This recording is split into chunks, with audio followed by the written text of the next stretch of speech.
Just in time, c'est ce qu'on pourra dire. Elle vient de rentrer en studio, elle vient de s'asseoir, elle a mis son casque. Bonjour Aurore. Bonjour Ben. Tu vas bien? Je vais bien. Le pense-bête, c'est maintenant, évidemment. Je te laisse la place. Alors Ben, tu vas sans doute encore te demander où je vais pêcher mes idées saugrenues, mais ces derniers temps, je me suis demandé ce que signifiait exactement l'obéissance.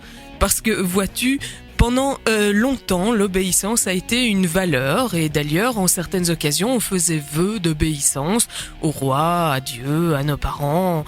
Et quand je regarde la manière dont certains États sont gérés, comme l'Arabie Saoudite par exemple, je me rends bien compte que cette valeur reste encore primordiale ailleurs dans le monde.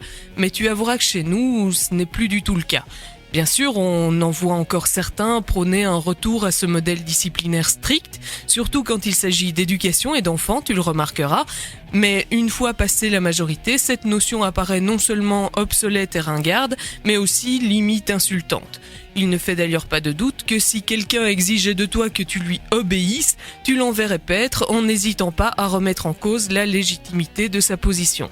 Ce n'est pas que l'on vive dans un monde sans hiérarchie et sans instruction, on est tous plus ou moins soumis à la volonté de patrons, directeurs, présidents et autres titres du même genre qui font de certains les chefs et d'autres leurs subalternes, mais même dans ces situations, nous rechignons à y voir de l'obéissance.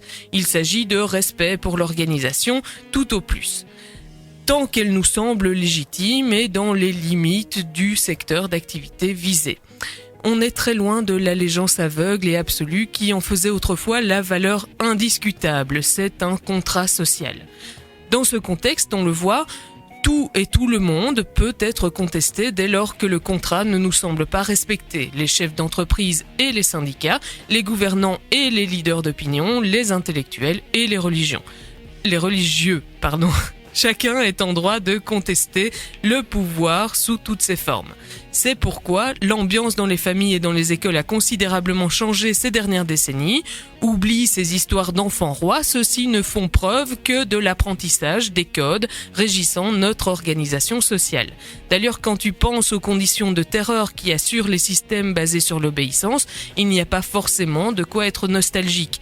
Par contre, il serait dramatique que de ce fonctionnement plus égalitaire et critique, reconnaissant à chacun le droit de défendre ses opinions, découle la mort de l'action collective.